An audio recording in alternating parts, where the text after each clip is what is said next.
What I find unbelievably disappointing about the Labor government, and particularly Minister Tanya Plibersek, on this issue of water is the fact that she is tone deaf and that the Labor Party does not understand irrigation communities such as mine, Sunraysia, that is absolutely reliant on water.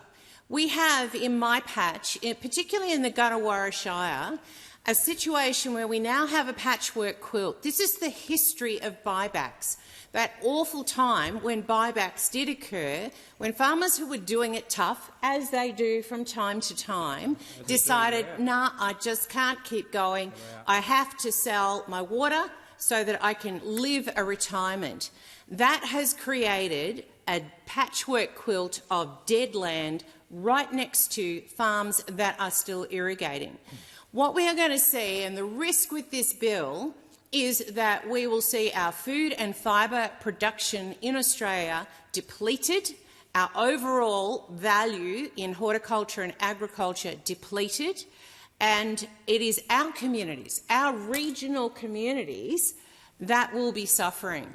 This is an awful bill, and the key point about this bill is the fact that we do not have a socio-economic neutrality test still in place. That was the saviour of the current legislation before this new legislation is being brought to the House. To remove that test, that neutrality test of socio-economic positivity for communities, is a huge mistake. It is a huge mistake. This bill tears up the bipartisanship that has been a feature of the Murray-Darling Basin Plan. Bipartisanship that has been a feature since John Howard announced the $10 billion water efficiency plan and the passing of the Water Act in 2007 that Labor seeks to amend today. It's not just the lack of bipartisanship that is a partisan Labor bill that the Greens are not supporting. Worse still, even Victorian Labor are not supporting it. It is astonishing. It really is a miracle. That not only is the government trashing regional communities, they are trashing bipartisanship as well.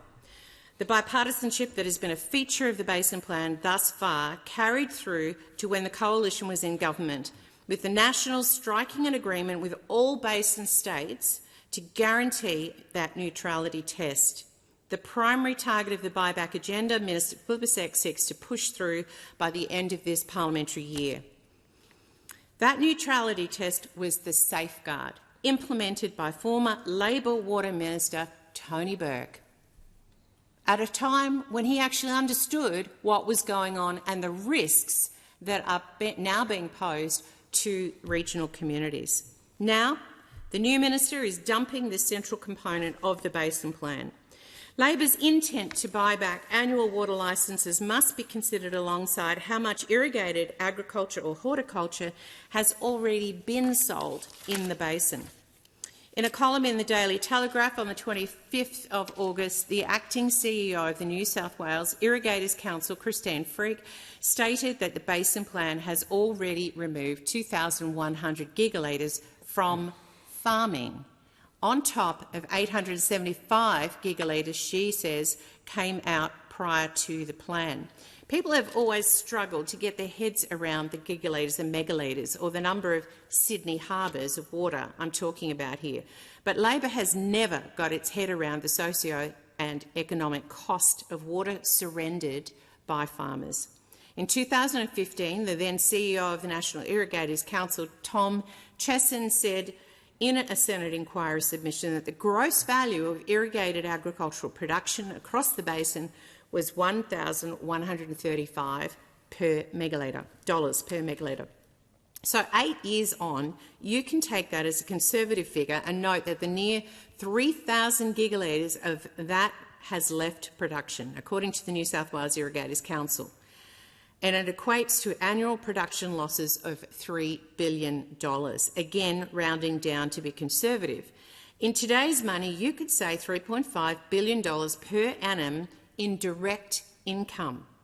That's how far back the basin communities already are indirect income from irrigated agriculture and horticulture without even calculating the indirect value-add component of local jobs and spending in local economies.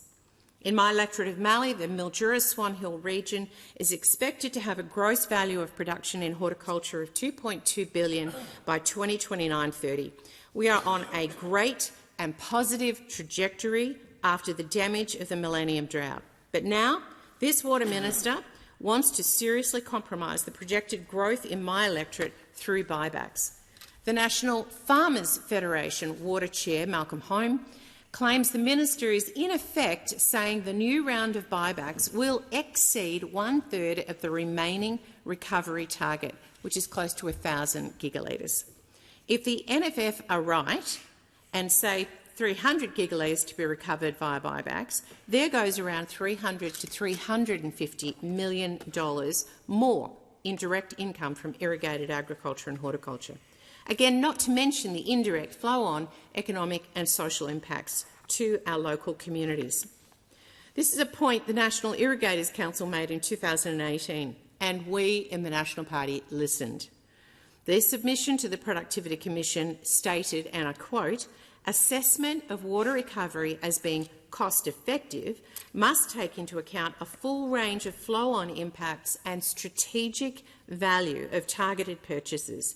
It should not be a simplistic assessment that only compares the dollar value per megalitre to taxpayers." They went on to add, quite accurately, "Such simplistic assessments ignore the flow-on effects in communities, the value of future production and employment opportunities." The Nationals and Liberals on this side of the chamber understand this all too well. Labor simply doesn't care because they hold 0 seats in the basin. Oh, sure, Adelaide, there's Adelaide. But remember the desalination plant federal taxpayers contributed $328 million towards, thanks to the Rudd-Gillard-Rudd governments. It's been running at a reduced capacity ever since it was completed. In the most recent reporting year to August, the desal plant produced 5.3 gigalitres when it has the capacity of 100. Reportedly, it has run at no better than 10% capacity since it was built. But I digress. I think every sensible person in the basin accepted the need to extend the time frame of the basin plan. Some have even said the plan was always adaptive. When the minister was first briefed on the basin plan 18 months ago, she told that the time frames were unrealistic. The minister had 18 months in government to work with the states, as the former coalition government had, to deliver water savings without compromising the sustainability of communities along the basin. In fact, this government has gone out of its way to exclude their Victorian Labor colleagues. As I said, when news of this new basin plan deal first broke, and I say again here, I commend the Andrews Labor government supporting our farmers. Victorian Water Minister Harriet Shing previously said her government is opposed to buybacks, and they have stood their ground. Go them. And I don't say that very often. It is pleasing to see, but the New South Wales Labor government, by contrast, has been far quicker to backtrack on what the concerns are that they raised about buybacks in opposition. I fear that the Albanese Labor government's exclusion of Victoria from this agreement. You could argue this government is using standover tactics to get Victoria to the table, as potentially many millions of dollars in water infrastructure improvements could be off the table for Victoria. Nature has delivered us some reprieve from the dire Millennium Drought that framed the policy development when the Water Act and Basin Plan were created, and I remember those years. Recent flooding has given the system a good flush, albeit with terrible consequences for the livelihoods of some, including some in my electorate. It has to be noted, though, as my national colleagues have been saying, that the flooding could have been mitigated with more water storage. Who would think? More water storage capacity in the system. Sadly, though, the policymakers were too busy listening to the false prophecies of the likes of Tim Flannery and were scared off by the idea we'd have more water than we'd know what to do with. Because, of course, the climate narrative shifted from global warming when the plan was conceived through climate change, where extreme weather events are expected to become more frequent, to now what the UN Secretary-General calls global boiling. It's hard to keep up. It will be also hard to keep up with how much of taxpayers' money Labor intends to spend to recover the additional water buybacks. It has been estimated that the water to be recovered is equivalent to that of the entire Sunraysia district in my electorate. Just imagine if every irrigated horticultural property in Sunraysia closed and sold up, and that water was taken away and the land became useless.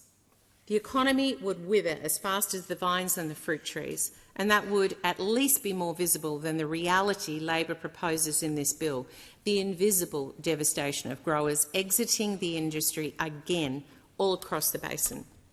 In the past, Labor have used a terminology, willing sellers, in one of the great furphies of the buyback debate. You know, I was thinking during the night, it's like saying to somebody who is going through incredible mortgage difficulty and they put their house on the market that they're willing sellers. Who in their right mind thinks that that is a reasonable approach? It's nothing but coercive. Few growers are more distressed than the wine grape industry that is prevalent in my electorate. I met with some of them recently, and the oversupply in that industry and the impact of China's sanctions against Australian wine are still hurting. If this bill passes, Labor will go into that wine market looking for so-called willing sellers, those mortgage holders who are going through a hard time. And let's be clear on one thing. The government will pursue water sellers across the basin in Victoria, South Australia, New South Wales, maybe even Queensland. The fact Victoria isn't part of this so-called deal on the Basin Plan doesn't mean the minister is not going to be hunting for willing sellers in Victoria. The minister could perhaps come back to the House to clarify that. It seems to me that wherever there's a willing seller, Labor will buy their water. Potentially leaving Victoria out of this deal could mean little or no infrastructure spending, but full exposure to the buyback program alone. None of the benefits, but plenty of the risk. The NFF estimated late last month they think the starting price for the buyback program will be $3 billion. Other estimates, well, my colleague says maybe 4. Other estimates range from $5 billion to as much as $20 billion. A 2022 statutory review found that it could cost $11 billion to meet the targets. Let's put this in perspective. Amidst a cost-of-living crisis, when Australians can well remember the brief vegetable price bubble during COVID-19, Labor's focus isn't on the cost of living. Labor's focus is squarely on making good on the promise they made to voters in the Adelaide suburban seat of Boothby, and my colleague is across the chamber, in early 2022. So it doesn't swing back to the Liberals. That's where this 450 gigalitre pledge was made pre-election, not on the side of the Murray or the Darling Rivers, not in Mildura, but in Adelaide, with then opposition leader Mr Albanese beside the candidate for Boothby, again in the chamber, former Water Minister Penny Wong and the newly minted Labor Premier Malinauskas. Back in our regional communities, like mine in the electorate of Mallee, previous buyback programs left irrigation districts, as I said earlier, as a patchwork quilt. The Coalition's focus in government was more on water-efficient infrastructure because this meant irrigated agriculture and horticulture could continue. What a great idea. Our irrigators have become increasingly efficient, as I've noted from the previous speaker, and cropping techniques are getting the best value for the water supplied. But Minister Plibersek's patience has run out because South Australian Labor wants 450 gigalitres. I have to say that it was astonishing to me that the minister made this announcement on the shores, the banks, let's call it, of the Torrens River in Adelaide. Amazing. Not in my electorate, in Mallee, not on the edge of the Murray, not at Barmer Choke, where there are so many issues. She stood in Adelaide, where her votes are, where Labor's votes are. For anyone to think this is not simply a political move, they have not got a clue. This is absolutely political, and I'm calling the minister out